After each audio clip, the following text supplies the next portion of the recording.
Now this Freddy Krueger prop is pretty cool, but actually costs quite a bit of money for the shirt and the glove, and then of course you have to buy the hat and you gotta have the mask, and all of that stuff alone, not to mention the rest of the dummy, is a good $100.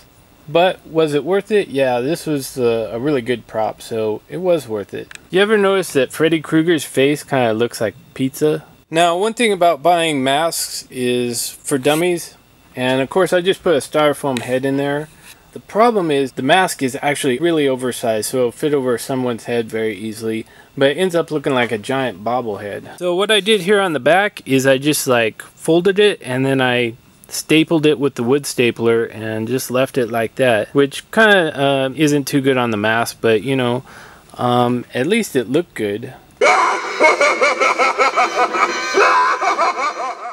Now this animatronic clown was a really cool prop to buy.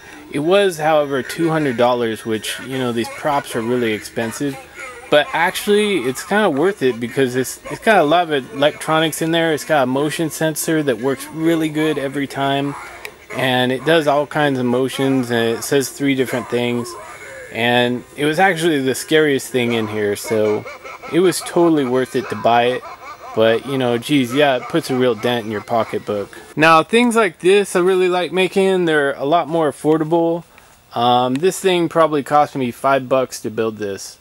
And so that's great. I mean, it can't get any better than that. Basically, I already had some junky shoes from the thrift store. And this old costume, a styrofoam head and mask, and some hands laying around. And all I had to do was stuff a wood frame body to make this, and blam, you're done.